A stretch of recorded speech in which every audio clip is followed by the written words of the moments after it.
Anyway, that's what we're doing. 21 past 6. Monday, quite clearly, it's time for... I support in case I get them later on. Professor Rosemary Nixon is a dermatologist and ASOC Professor of Skin and Cancer Foundation. Good morning, Professor. Oh, sorry. Got to press that button as well. Good morning, Professor Nixon. Morning, Red. What are we talking about? Because I haven't looked at the piece of paper. Hang on, I've got it here. Oh, iPad rash.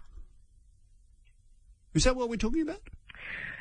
Well, there was a recent report of a boy in the US with a very widespread rash to an iPad.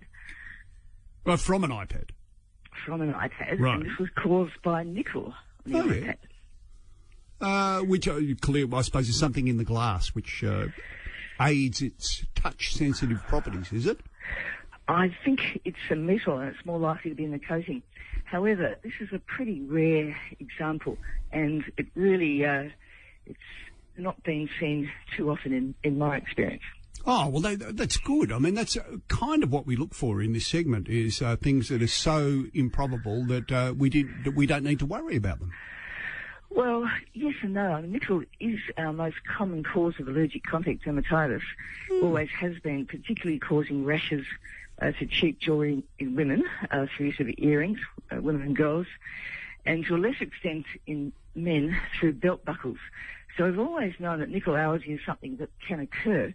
In Europe, they actually have legislation to reduce the amount of nickel that gets onto the skin from these consumer items, but we don't have it. So we still see quite high rates of nickel allergy. It's just that, to my knowledge, we've never seen an iPad reaction before. Looking on the bright side, one could say to one's partner, oh, that rash just came from my belt buckle. That was an attempt at comedy, I'm sorry. Yes. I'm wondering where one would find nickel. I'm guessing in things like, it would generally be in alloys, like in 5-cent pieces, perhaps? Absolutely. There's certainly nickel in coins, but people don't usually handle coins long enough to get a rash, and also the skin is a very good barrier. So even people that touch coins all day are very unlikely to get a rash. On the other hand, if they have a bit of contact dermatitis already and they are allergic to nickel, then sometimes just handling coins can cause problems. But usually the nickel has to be in contact with the skin for quite a while, such as when you're wearing earrings.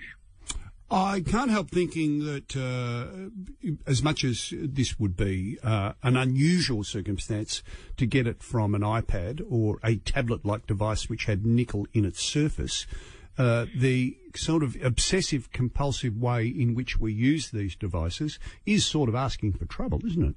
Look, I think that's true, and we have certainly seen reports of nickel from mobile phones over recent years. It seems that not all phones would have nickel. It's just occasional reports, and whether it's to do with the fact that the coating's been damaged in some way, but we certainly have seen a few rashes to those.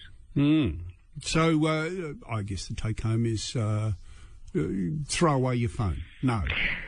I think the take-home message is if you've got an unexplained rash and you've never had a rash before, think about the fact that it could be allergic dermatitis. We spoke some months ago about allergic contact dermatitis to methyl isothiazolinone, which is particularly in baby wipes, and we're still seeing heaps of allergies to that. I have in my time had a rash. And you know what I've treated? I tried treating it with, first it was fungal, right? And it was suggested to me by a dermatologist that I could take a substance a medicine that would kill every fungus in my body that I would take for 3 months, and it would just completely deal with it. And I thought, well, that's sort of going a bit far. Ended up fixing it with talcum powder. There you go. Well done. I do wonder whether sometimes, look, in an extreme case, a doctor will do what must be done, but a lot of the time, I wonder particularly, we've got off the topic, but with things like fungal infections, maybe you could just learn to live with it, you know? Well, there's always more than one way to skin a rat, but sometimes these things will actually go away.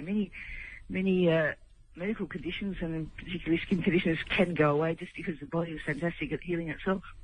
Yes, indeed. One of my favourite doctors, an elderly gentleman, now retired, I suspect, said that, I'm sure you've heard this before, you can either treat it, in which case it'll go away in a week, or if you leave it alone, it'll go away in 7 days. Which is a nice little chestnut of information. Thank you for your time, Professor. Pleasure. Professor Rosemary Nixon, dermatologist and Associate Professor of Skin and Cancer. No, that can't be right. Skin at the Cancer... No, I don't know. Something to do. She's a professor. That's the main thing. Specifically, what we're talking about is some kid in the United States got a rash from his iPad because he was allergic to nickel. Is this likely to happen to you, you ask? No. Don't worry about it. It'll be fine. 22 minutes past 6. Raph Epstein. They told the department they were HIV positive in January. Is that correct?